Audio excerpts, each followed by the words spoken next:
I'm Julian Harris, Head of Technology Research at CognitionX. Some of you have already seen me, but those who haven't seen me before, I've been creating internet software for 25 years. 8 of that was at Google. I created Alexa's, UK government's first Alexa skill in 2016. This session's about, can AI be creative? And I'm just going to warm you up a little bit with some questions. So the first question is, what is creativity? I think it's worth exploring this a little bit. And I'm going to give some examples, and I'm going to ask whether you think this is creative. So have a think. Is this creative? I'm going to read this out. It's a poem. Lost and found, I find my body in a pool of authentic ashes. New hands push apart the sheets. I want to call you back. A combination of pain and pleasure. Of course you live in a corner of the sky. There's overflowing with heaven. I want to call you back. As things arrive and travel while buried in an ocean, dust gathers from the settling wings. I want to call you back. Is that creative? How about this? A quote, a fake quote by the style of Theresa May. The fundamental question is this: if we could just get across one clear principle that no criminalizing immigration, we could abolish the European arrest warrant. What about this? Is this creative? How about this? This is a photo of my son in the style of an artist. My wife's a painter. She said, I really like the brushwork on the hair. What about this? Watercolor of our offices. What about this? This is a fake person. Or this. Try and guess what I was trying to draw before the computer does.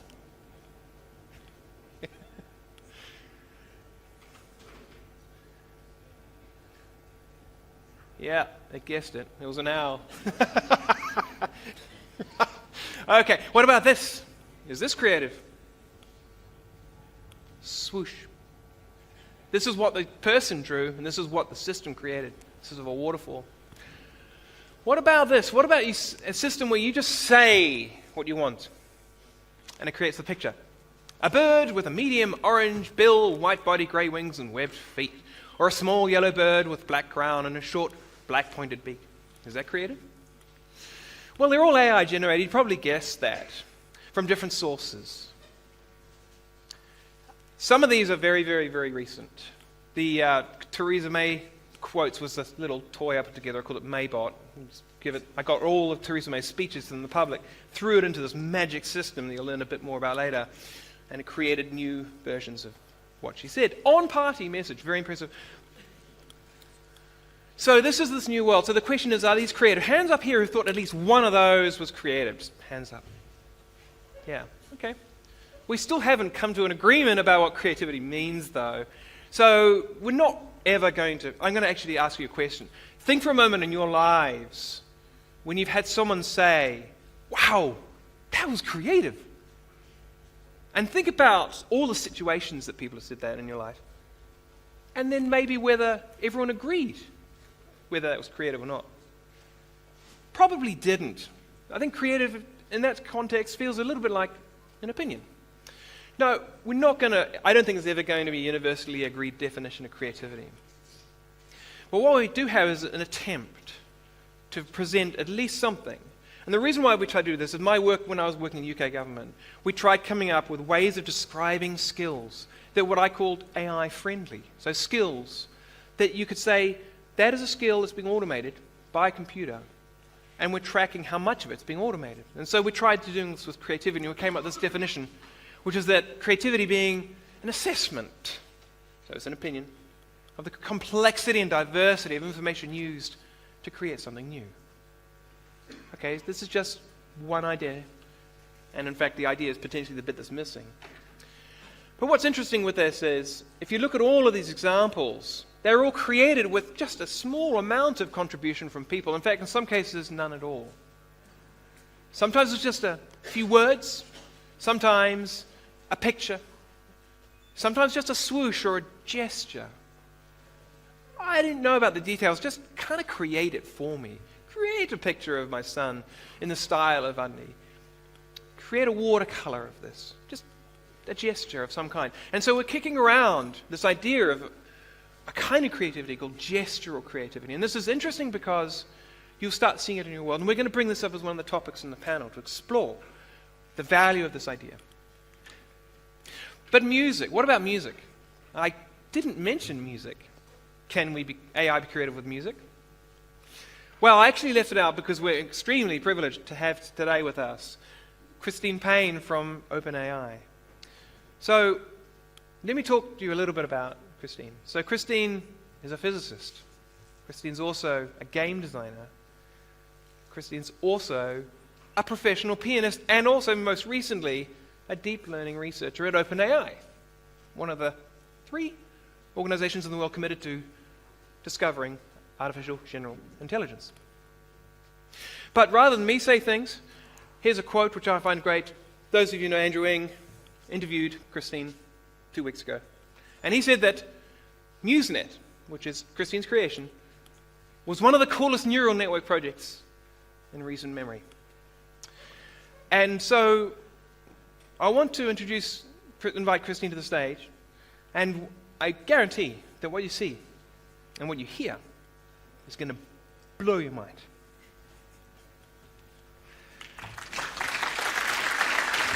Did I just say Christine? Oh, you're still over here? Yep. Great. Yeah, great. There we go. Thank you. Okay, thank you so much. I hope to blow your mind. That's quite an intro. You need to switch the decks to your deck. Can I have help switching over to my presentation?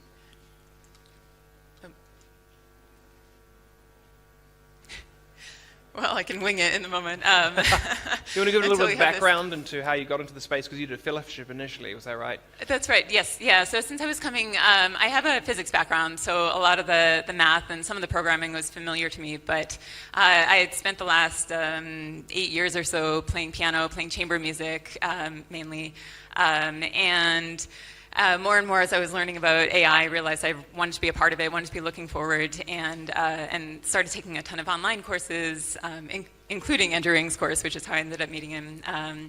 But yes, and then OpenAI has this fantastic fellows program, which is geared at ramping up quickly. So you're really thrown in, asked to write up code for lots of different papers, all sorts of things like that. So it's been a great crash course in that. And so yeah, actually how MuseNet came to be was I was first interested in learning about language models and generative models in general.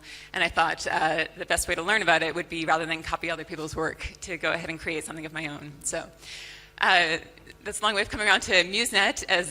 It's basically a neural net that is focused on music generation, MIDI music generation.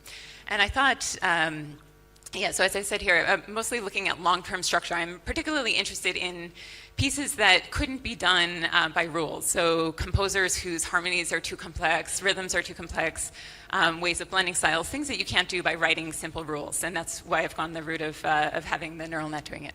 So I thought I'd dive in by playing a few samples that were generated by MuseNet. So this first was asking MuseNet to write a piece in the style of Beethoven, as if it were a violin piano sonata.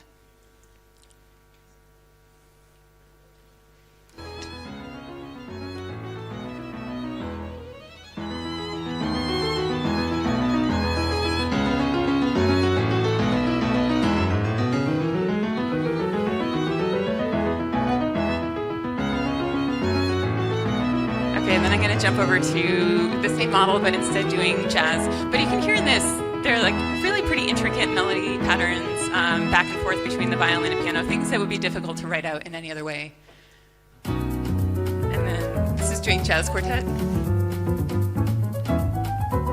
Again, this is a model where I haven't told it anything about rhythm, anything about the different instruments. It's had to learn all of these things from just seeing tons of examples of other pieces. And it's able to kind of keep a melody over a good minute to 2 minutes at this point.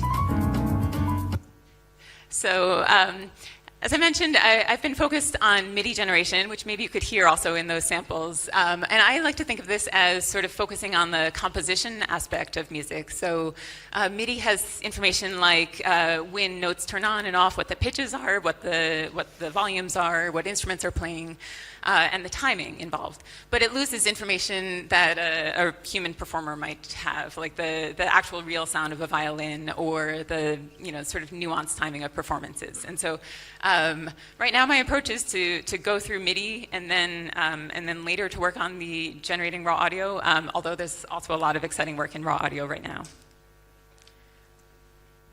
So I thought I'd talk a little bit about the neural network behind it, which is a transformer architecture. This is taking inspiration from the way language generation is done right now. So you have a neural network that's trained on the task of predicting what word or what note is going to be coming next.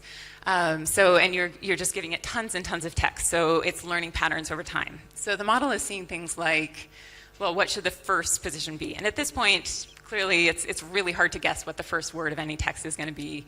So the model is going to have to just hedge its bets. It's going to say, 5% chance it's the, 2% chance it's he or she, something like that.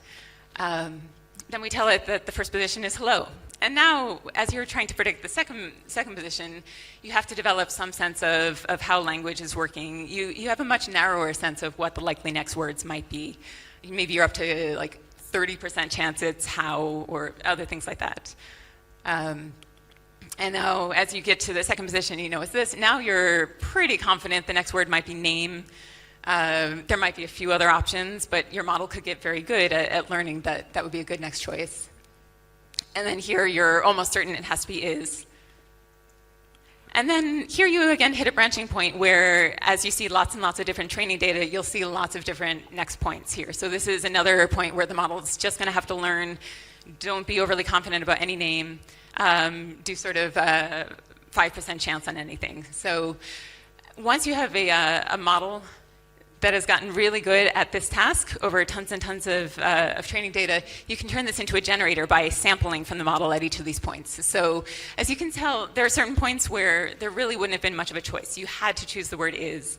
But there are other moments where, as you choose a name, that could branch off into lots of different directions. And you hear this in music where there are certain points where you really have to choose the right rhythm. The drums have to come in at the right point. But then there are lots of other points where you can branch out and you can get really creative. There are really, tons of different ways the music could go at any moment.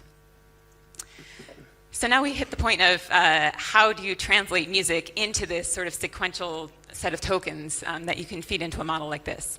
And this is something I've played around with a lot. I'm happy to talk offline about all the different things I've tried, as it turns out that the encoding itself matters a lot. Right now I've hit upon this sort of simplified MIDI situation where you're looking basically at the note events. So the notes as they turn on, the amount of time in between the notes, and then the notes as they turn off. So you'll see I've listed sort of the two different C's that start the piece. There's a problem in music that there's a sense that these notes actually, we know that they happen at the same time, but I've had to throw some tricks into the model so that it also has the sense that I've added some embedding so that the model knows that those notes also happen at the same time. So the nice thing about a system like that is it's a very condensed system, and you can actually represent, this is Chopin First Ballade, the first minute or so of the piece, which, as a pianist who's spent a lot of time on this piece, it was sort of wild and humbling to sort of see it just as this list.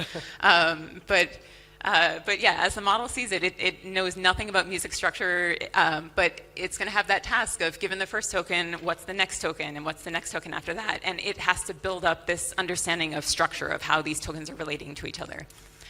But what I also find interesting about that is, literally any piece, or at least any piano piece, could be represented as a series of these numbers. So there are presumably incredible pieces that we haven't invented yet, that we haven't heard yet, that are some sequence of these numbers, and I find that kind of fun and exciting to think about.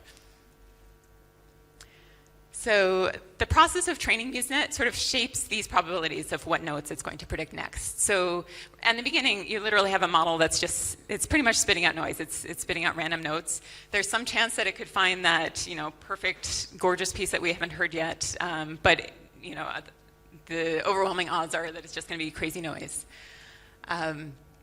Right now I'm training MuseNet on existing human pieces, so it's basically shaping the probabilities to then imitate things that humans have done in the past. You could also imagine, though, training MuseNet on different kinds of tasks.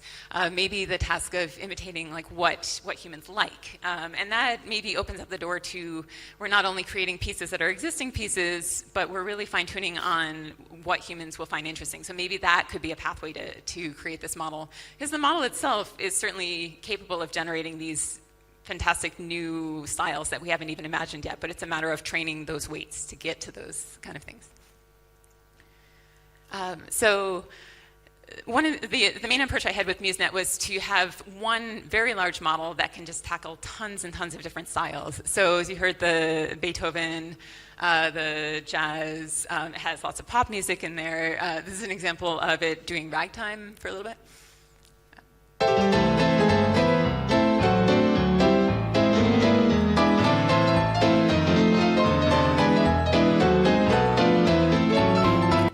So the idea being, the really nice thing about having tons of different data is you can learn the sort of harmonies and progressions you learn from one style then carry over and help you as you're doing other styles. So to do this, I amassed just a huge data set. I want to give a shout out in particular to Classical Archives, who donated their set of 20,000 plus MIDIs for this, as well as BitMIDI, which was like up in the hundreds of thousands of pop songs. And the Maestro dataset that Google has released. And then one of the most fun things is that current composers have been sending me their collections of MIDI files, and then I'm able to train MuseNet on their styles and kind of have that interaction where they can hear the model trying to be them, which is kind of fun. And then I did a ton of just finding MIDI files online. And so the trouble with MIDI files online is that a lot of them are really horrible, really bad, and you don't really need a generator to create more of them. So the main way I handled that was by creating a genre token in the beginning, which would kind of give the model a knowledge of what sort of style to be expecting. So this way I could then, in generation, control, like, no, I really don't want more of that random pop music or whatever that wasn't sounding great. I wanted to try to imitate Bach, or I wanted to imitate Christmas guitar music. And so always the model is seeing this composer first and then a set of instruments second. And it's able to look back and use that information as it's generating notes. Yeah, one last example of that. So the really fun thing you can do, well, two fun things. One is that the model actually ends up learning a lot about those initial composer tokens, because they tend to actually be very useful for predicting the sort of harmonies that you'll see next. So here's an example of then taking the embeddings that it learned for those styles and then plotting them using a t-SNE to sort of look at the composers that it found similar. So here is sort of a classical music example where it realized that all these French composers have really similar patterns. It even like reaches out to a Spanish composer who's really quite related. And then the same thing more, like the other part of the chart gets into pop and jazz and blues, all that. So it's kind of fun and reassuring that the model is actually learning very sort of realistic things for these tokens. And then the other sort of fun thing you can do with that is you can then give the model the wrong information. You can start it out with, say, some pop song, tell it some like drum, some wild instrument combination, and then give it the first notes of a totally different piece. And this way you can create kind of fun style blends. So I've done this here with the beginning of a Chopin nocturne, but asking the model to create it in the style of Bon Jovi as a quartet. So you can hear in the beginning, it's going to be more, I've skipped over the first few seconds of it, but it's really very Chopin-esque, and then you'll hear the moment where the band kicks in.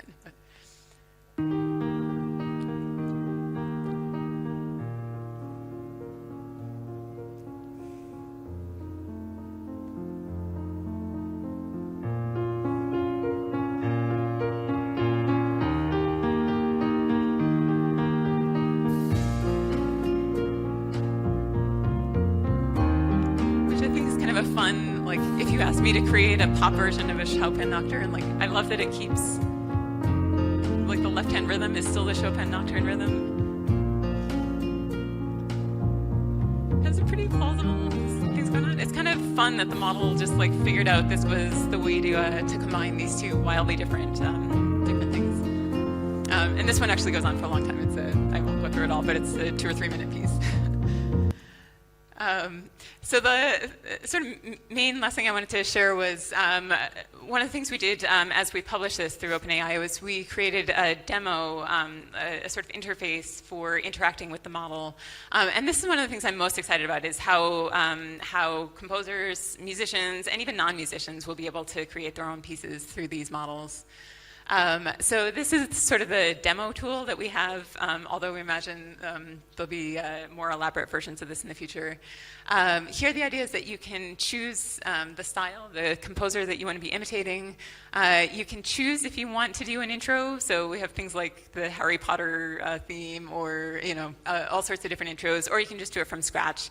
The model, yeah, like any neural net, the model will do better if you go from scratch because that's staying more familiar, but it is also fun to see how it can fit together these wild mixes. And then you choose your instruments and sort of the number of tokens is basically, do you want to just let the model go, generate the whole piece on its own, or do you want to have pretty fine-tuned control? Because what it does is then it'll come back with that first block on the left, which you'll have 4 different options for how your piece could begin. And you then pick your favorite one. You tell the model to go back and keep generating, and it'll come up with 4 ways to continue that piece. You again pick your favorite, and then you can sort of, you're co-composing your piece this way.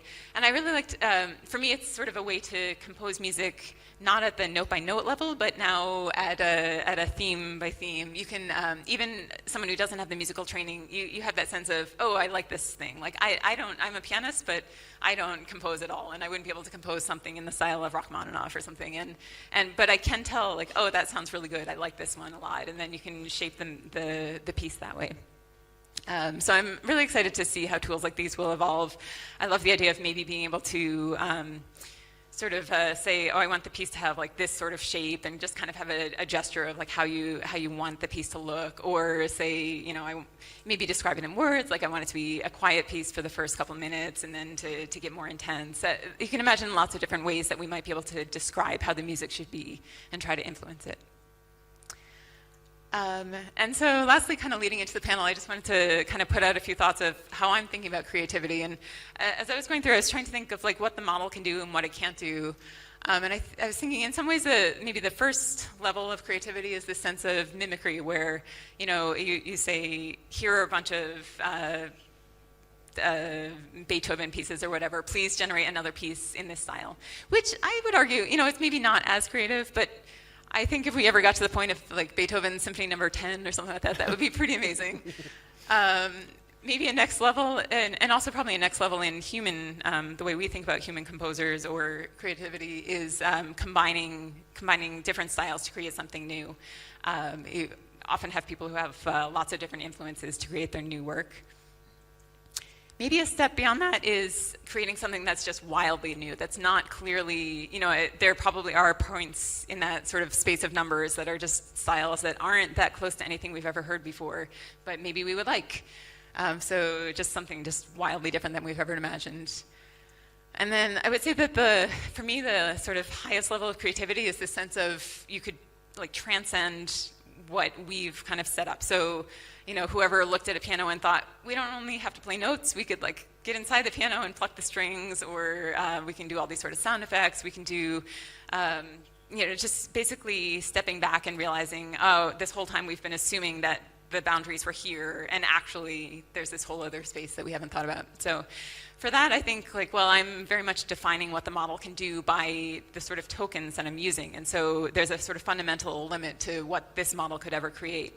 And I think, I don't know, it'll be exciting if we can ever get to the point where there's something that can have that sort of self-awareness. That to me is maybe the impossible level right now. But yeah, very excited to see where this will go. And then the other sort of main way that I see music going right now is this possibility of having just very, very personalized music. So if it gets much easier to say, I want this piece to be exactly like this, I want it to match the mood that I'm feeling right now, or I want to go for a run, I want it to perfectly match what I'm going to do. So I would argue that I think a big part of why music is so important to society is that it's sort of balancing this sort of novelty and then this sense of, but we want to have something that's familiar and fun. And it's kind of coming back to, like, we like the fact that we all know the same chorus, we can all sing together, we all have seen this, you know, like movie themes, things that we all know, and that's really important too. So I would sort of argue, are like current pop hits really creative? Like maybe we can sort of change this balance of how we go creative and how we and how much we emphasize the familiarity part. So I would argue like maybe a lot of pop songs right now, some of them are very creative, some of them are not. But why we love them is because there's this shared experience around them. But maybe maybe in the future we'll be going more to the side of things are very creative. It'll be easier to create things that are just unique and different, but maybe we'll have less that shared sort of sense. So, yeah, I think we can probably have individual pieces that are better, and maybe we'll just develop systems where we'll still have some sort of curation, and we'll know, you know, so and so is really good at finding the best pieces, and we should all follow them on Insta music or whatever it's going to be. Or possibly we'll be in this world where we just are all, like, we all know our own little pieces and we don't know somebody else's pieces, which I think would make me sad. I do hope that we save that experience of all bonding over pieces. But yeah, I wanted to open this up to conversation, and thank you. Thanks so much.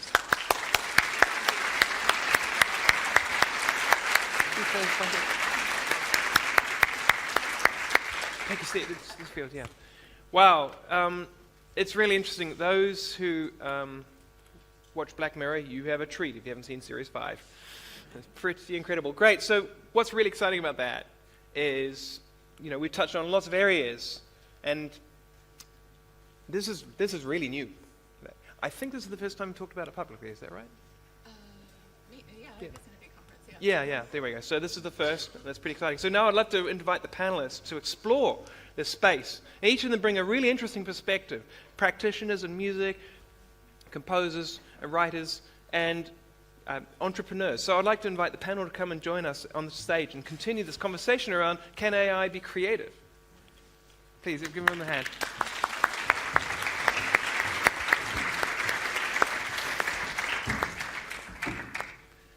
Brilliant. So what I'm going to do is, we've got a number of questions to kick around. So what I wanted to do is, it's really great to have you all come. Thank you so very much. We had a bit of a conversation before, each of us, about what this could be and how we could shape it into a really interesting session. So I thought we'd start off, actually, with the three who've just joined us. So each of you just sort of announce your name, your background, and then sort of describe a little bit your relationship with AI and creativity, so that the audience here can understand where you're coming from in this conversation. So Siavash, if you could start. Okay, thank you very much. So my name is Siavash Mahdavi. I'm currently the founder and CEO of AI Music. Prior to that, I have a PhD in machine learning, and my first startup was using machine learning within 3D printing in a creative space as well, so in engineering, in aerospace, and footwear and jewelry. But I guess I can bring aspects and discussions on both 3D design as well as music. Brilliant, thank you. Thanks, Julian. My name is Hazel Savage. I'm the CEO and co-founder of Museo, which is an artificial intelligence company for the music industry. We focus specifically on curation, not creation. I've been in the music industry for 14 years, previously at Shazam, Pandora, Universal Music, and HMV. So yeah, I also really enjoyed the Chopin Bon Jovi mashup. There's a little known album track on the These Days album called Diamond Ring, and I think I could sing that over your piece. So yeah, after. What about the punk band? You didn't mention the punk band. Oh yeah, I used to play in an all-girl punk band in London. So yeah, that's another story. No, it's a good one though. Hi, I'm Jeffrey Ing, so Chief Science Officer at Founders Factory. So we're an accelerator incubator, building over 50 companies in the next 5 years. I've got AI teams working on projects from using GANs to create images, with the view to creating inspirational images for advertisements as a beachhead market, but also big language models, the OpenAI GPT-2, to seeing how we can build assistive writing tools. Great. Is there anything you would like to add, Christine, to that? No, that's good. No, it's fantastic. Brilliant. So You've heard enough. I wanted to explore a couple of questions we were having a conversation about before. One of them is about the impact of this on people who make a living out of being creative. And when I say that in the arts and media industry. And now what's quite interesting is you all have quite an interesting view on this. So would anyone like to start a view on how creativity is affecting the creative industry, the music and arts and entertainment? Anyone want to? Maybe start. I think looking back at what Andrew Ng said a few years ago, saying like any task that takes a human a second to do is going to be automated by machine learning and AI. And we've always thought that creativity was something that was only the preserve of humans. You know, like it's something only we could do, and the machines were automating like boring things that were, you know, very repetitive. But I guess with the work of Christine and OpenAI and you know, DeepMind, we're seeing maybe we have to differentiate between low levels of creativity and higher levels of creativity.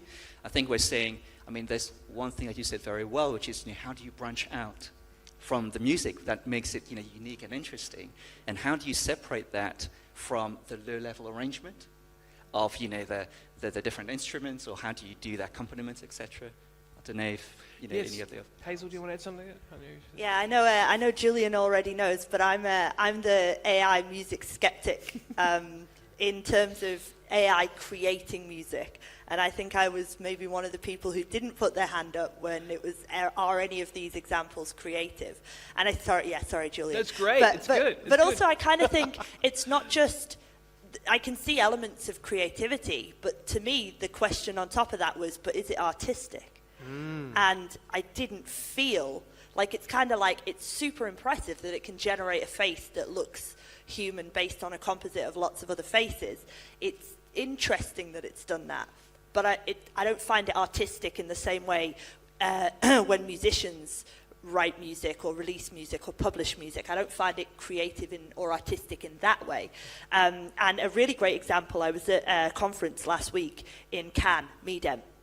And there was a great new one of these gestural creativity apps where you can write music. And the co-founder was showing me his new app. And you know, within 5 seconds, we've created a little ditty. And I was like, oh, that was fun and novel. But then afterwards, it got me thinking. You know, he posted it on Instagram. It's so unlike what I would have written. And I write music as well. So unlike, yes. Yes, and it was so unlike what I would have actually written that I didn't actually feel like I'd written it. And so at that point, I was like, you know, are people that have never written music using it feeling that they are being creative? Or actually, is it actually just tricking you into thinking you've created something when really, I feel whoever wrote the original sound banks, whoever wrote the algorithm, whoever built the app is more creative than me doing that on a screen. That's how I feel about it. Great. Sia, would you like to add to that? Sure. So just to go back one level, I think the debates we have at the office and within the industry are kind of really go back to what creativity really is. Some people argue it's the process. So if the process is creative, doesn't matter what the output is. The other extreme is the output, right? If it's just the output, then I would say everything here is creative, right? If it's the process, then I think we can go deeper into how we kind of measure creativity. Because if I design something for you and I give you like a perfect cube, and so look what I did, how creative is that? You'd say, well, it's not. We've seen it before. If I give you something, whether it's a 3D shape or whether it's a piece of music, and it's really, really abstract. So imagine kind of very contemporary kind of piano piece, which I always seem to describe as kind of, it sounds like a cat kind of walking on the piano. That sometimes is judged as not being creative because it's almost too far beyond any relation to what we hear today, right? So when people tend to judge creativity subjectively, they look at where we are, where we've gone, and go slightly further than that, right? If you go a bit too far, the value of the creativity tends to dip. So that's kind of where we sit as well. Having created software within 3D printing, we were creating tools that allowed engineers, and I strongly believe engineering is a very creative process. I don't think it's just arts and music. We were designing really complicated aerospace brackets. We were creating kind of medical implants, and they were all 3D printed. And the software was able to do things that humans couldn't do. So from a mathematical perspective, like for like, we were making things twice as fast and half the weight and what have you, using less material. And what we saw there was the practitioners were able to use those tools and push the boundaries of design. So if you look at aerospace, for example, no one's lost their jobs because of generative design tools. In fact, there are probably more people there using more tools, and in fact, it's a win-win situation because now we have lighter aircraft that use less fuel. And I think when you look at the music industry, we started with, having to, you can only listen to music if someone played you a piece, through to obviously, we have radio and tapes and CDs, and if you wanted to make a song, you probably have to have 10, 20,000 pounds worth of kit to work it out. That's now fast forwarded to a MacBook and, Or a phone. Or even a phone. Yeah. So some of the things we're doing, again, you're trying to produce things with a phone. So I do see that some of these tools are not necessarily displacing people that are being creative, but allowing them more time to focus on the creative bit, allowing maybe some of the audio engineering aspects and some of the processing to be done using machines. Brilliant. Christine, do you want to add something to this? Sure. I was sitting here thinking that, maybe one of the interesting things of not whether the model can be creative, but whether it can then push humans to be more creative, which I think that's something I feel like I've seen a little bit with MuseNet, is that oftentimes because the model is just able to generate tons and tons of ideas, and some of them are awful and some of them are really cool and interesting. And especially with the composers that I've worked with now, they're saying oh wow, this is it sounds like me, and it's something that I could have imagined, but I didn't imagine it. And it's kind of this, the idea that it's not so much whether the output of the model itself is the creative thing, but maybe it's a way to kind of boost the human side of it.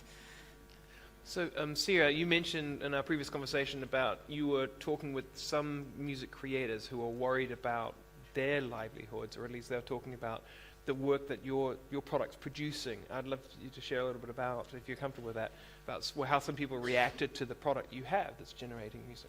Sure. So on one of the slides you had was, I think, questioning whether pop music is creative, right? And I think it is far less creative than or differently creative. So I play a classical piano, and when you look at the MIDI of a deep house track or a hip-hop track, it doesn't look that interesting. Actually, the creativity is in the production, the new sounds that come out, right? So if you listen to dubstep or some new hip-hop, the sounds, they just sound different because the audio engineering didn't exist at the time. What we're looking to do at AI Music is democratize music creation. So shift listening to music or playing music, and probably most people don't necessarily play an instrument in this room, so they have to resort to listening to what someone else plays, and shifting the paradigm from what we call static consumption to dynamic co-creation. So when you hear a song, you go, that's interesting, let me kind of gesturally swipe or click a button, and somehow it becomes something that's part me, right? So you can say, let me make it a bit faster, I'm going to go train, or I'm having a kind of a fancy dinner party, let me make it more jazzy. So the feedback we've had is on the more general scale of interacting with music, it's becoming more democratized, so more people can partake. If you are someone who's assembling the production of a very generic type of music, it might be a little bit challenging. So sound engineering, some of the digital signal processing stuff. So a lot of the things, when you hear a pop song, you don't appreciate what happens in the production studio. Those are getting more and more automated, and so I think that there may be a bit of a challenge there. Interesting. There's two things actually. The formula part I want to touch on briefly, because there are definitely formula that seem to work. The fact is that human nature does not uniformly respond to every possible sequence of notes in the same way. And there's one that, if you want to search, is really interesting. If you search for Millennium Whoop, if you know about Millennium Whoop. So this is a little motif. It goes, ooh, ooh, ooh, ooh. And this is everywhere. If you now listen to popular music, you'll hear this little ditty, and someone in the music industry has discovered this hook, and it's suddenly everywhere. And so a little bit like the chord progression CFG, and how there's lots of songs, you look on YouTube for 500 songs played in one thing where they have the same 3 chord progressions, and they just change the lyrics, and everyone's like, oh my god, it's another song. Oh wow, that's another song. Oh wow, So there are formulas that work. For some reason, human nature seems to like them more. The same way that the beats like or basic, these kinds of things seem to be incredibly attractive. And equally, I can relate or not relate to. There's a great movie about Jackson Pollock, who I'm not my wife appreciates art more than me, and this was one moment in the movie called Pollock, played by Ed Harris, brilliant movie actually, where this art critic, who's one of the most influential art critics in that sphere, she comes up and she sees his work, and she says, "Oh, this changes everything." And I was like, it's a bunch of squiggles. I couldn't figure it out. So creativity is really relative, and so this point of you pushing the boundaries of what's possible, and your point is really interesting about the receptiveness to that. This is, why creativity is so much of an opinion. Did you want to add something else, Hazel? Yeah, and so I often come at it from a slightly different angle as well, because we're a commercial company in the interest of supporting the music industry, but also creating a viable business within that. And again, back at the conference I was at last week, one of the most famous quotes that came out was, if you want to struggle to have your music discovered, you should upload it to Spotify, because they get 40,000 new songs a day published. And we work with companies in the sync industry who have anywhere from 10,000 to over 1 million tracks, and get submissions of thousands of tracks a month. And I think sometimes where AI is really important and can be really beneficial is when the task it replaces is somewhat tedious. But I think the thing I've seen working in the industry is that so many people want to create music that I'm not quite sure why you would need to replace that. What's the problem you're solving? Yeah, and it's fascinating and it's incredibly smart from a technical perspective, but I'm not seeing as much pull and demand from the artistic community or from the industry, And I must have met with every major label in the last 12 months and a lot of the minor labels. And, a lot of people are looking at music, AI-generated music, because it's new and it's interesting and it's technically brilliant. But from a commercial perspective, the pull isn't, I don't see the pull being there quite yet. Yeah. Because there's so many humans doing it still. That's a great point. Now, in a previous interview, and I learned from you a new term, which was sync or synchronization. If I play back my understanding of it, this is a part of music industry where it's music for supporting another part of the consumer experience. So it'd be background music of some kind. So we want to talk a little bit about your experience with sync, because you had a few interesting ideas about that. Yeah, absolutely. And I mean, even sort of, CogX sponsored by HSBC, if HSBC wanted to run an advert and they wanted a piece of music that went with what they'd shot, they would contact, one of the many sync companies. I think there's a stat, the UK sync industry is worth $80 million a year. And all of these companies have great and huge databases of very varied music, and you get a personalized service to find out the audio that best goes with this advert or this TV sting or this radio advert. And so this is a large part of the industry. And for me, the thing that we're tackling at Museo is these companies have a huge amount of music, and it's hard to hold in your own mind over a certain amount of songs. So we actually use AI to be able to search, 1 million songs in under 2 seconds to find a great piece of music for the HSBC advert, for example. And that kind of automation, where it becomes tedious to listen to music. I manually listened to, when we first started the company, I manually listened to 1,000 tracks to see how long it would take me, and I manually tagged them, and it took me 2 weeks. And it was horrible, because one of the tracks was just a guy screaming, but not even artistically. And how do you measure that? Or creatively. So, that I would happily, if an AI can listen to and tag 1,000 songs in, a couple of seconds, and I don't have to spend 2 weeks doing it, this I'm happy with. That's the level of automation that I'm excited about. Brilliant. Anyone else want to add to that?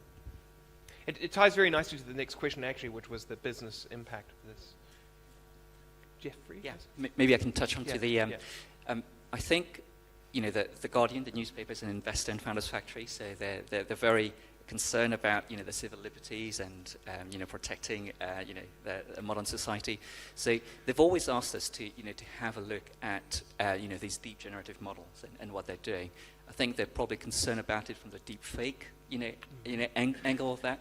But I think there's a very interesting angle on language models, as being used by Christine and a lot of the others, in that they're always predicting the next most likely token, or sampling from the distribution of the most likely. And some of the work that's happening at the moment in terms of detecting deepfakes and the output of those models to say how unique is the piece, right? I mean, if it's human writing or human music, there's always that sense of discovery or that new thing that comes up in the music. And I guess maybe tying that back to the original question about creativity, if something's created by a language model, and it's just the average of everything, the most likely, or as you're saying, rehashing of patterns that have proven popular in the past, and it has no information content. Is that being creative? That's the thing that I'm not sure about. Yeah, although I would point to those moments where, like, as I was sort of trying to explain in the language, where there are certain points which, yes, you absolutely have to pick this word, or you absolutely, like, probably, 95% chance it's this one word. But then there are those other moments where you could really branch in a lot of different directions. And so, and I argue that that's, like, how humans talk for the most part, too. Like, we're not thinking word by word by word. We know usually what word has to follow the next one, and it's only certain moments that we think, oh, we're going to take a turn here. And I would say also, I think it's just current limitations in where music is, right, or language generation, right? At this point, we're mostly thinking about what should the next note be, but algorithms are going to get better. We're going to be thinking about, like, what should the whole gesture be, or how do you find the most energetically favorable whole piece rather than just note by note. I would say, in terms of how, I feel like this is just the start of AI music getting super interesting, and I think it's. So I agree that right now it's kind of more on the novelty rather than on the, this is what I want to listen to all afternoon. But I think it's like a couple years before that's going to be wildly different. Yeah, absolutely. And if it wasn't obvious, I maybe come back in 5 years and I'll totally have changed my tune because, no pun intended. But mainly just because when I hear it now, I can't really be tricked. However, stuff gets smarter and better all the time, and I don't think it's long before I can't tell the difference. And I think that's when commercially it gets exciting. But for now, it's just like, wow, look at what we did. This is so new.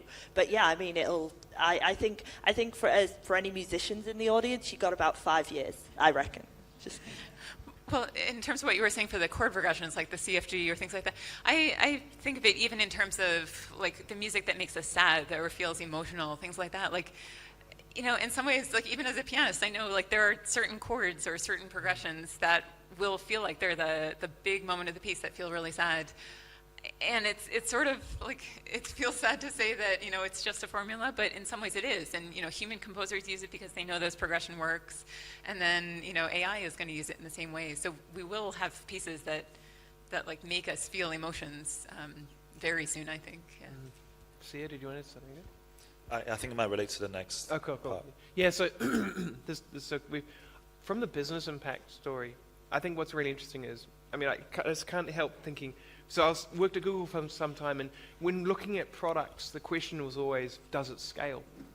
And so I can just imagine an entrepreneurial engineer has come up with probably, V3 or maybe a couple of years from now, and they're saying, I've got a hitbox, I've got an API, it's like hit song as a service, right? So if you just dial up the history of every single pop song that was ever successful, you press a button and you get a new one, and it is popular. So the question is then, in terms of business impact, that this is quite attractive because you don't need to get the band involved anymore, and they can be, they're people, so they don't scale. They're not going to be in every single performance stage in the world at the same time. They're not going to create a song every 10 minutes. So I was wondering if anyone had an opinion on how that impacts, or how people feel about the possibility of that whole profession being turned into an API. So again, so when we speak about, this is beyond music, but we seem to be talking about music a lot. So when we look at the music industry, and when consumers think about music, they think about commercial music on the radio that they buy and they go to gigs. But in fact, there's a sync world, there's B2B licensing, there's music that's kind of in the background of shops, and there's all this other stuff that happens with music. Most of the reason we listen to the stuff that we listen to is actually to do with social. Right, it's to do with what you're raised with, it's to do with what the DJ at the radio station tells you to listen to, it's the music video, it's the Insta story, it's those things. It's not actually necessarily the music, because if you look at hip hop, for example. I keep referring to hip hop, but it hasn't necessarily changed that much in the last 20 years, right? In fact, the lyrics are pretty much the same lyrics as well. 94% of all pop songs are about love. Right? but it's now you're following Drake instead of Dre, right? And it's another kind of story you're following. So I don't think that's going to change, right? Me pressing a button and spitting out millions of hip-hop tracks with no identity, no story, no love affair, no tragedy, nothing happened, that's not going to sell the single, right? So I don't think we're necessarily looking at that. I think we have the B2B aspects of music. And I think, again, something that we're focusing on is what you called ultra-personalization. We call it kind of hyper-customization. It's all the same thing. So how can we take, you've done a little 17-second skateboarding video trick, and it's really cool, and you want to put it on Instagram. You want a piece of music that perfectly fits that moment, and actually you want the chorus to drop exactly when you kind of kick off and you land, right? That's something, from an editing perspective, that'll take you a good few hours, and you just wouldn't do it. Yeah. If a piece of music just said, you know what, you're I don't know, you're in West Hollywood, you're skateboarding, you look like this, I reckon we want to play this music, and I perfectly synchronize it to everything, and now you've almost created that experience yourself, then that's, I think, where we can see the power of AI with the music. You see that in games already. We've got games now that you may or may not have played where the timing of the music is in time with the action. It's really extraordinary. I see my nephews playing these games. Anyone else want to add to that? Yeah, I was just going to sort of build on that as well in terms of how much the context adds to the value of how we find music artistic. I think another stat, I think on average, because I'm often talking with companies about their metadata, so the artist title and other associated information with a track. And I think last year on average, most hit songs had over 6 composers, different composers that were collaborating on any individual track. And I think that's interesting because it's not this notion of, just Beyonce and she has written all of this.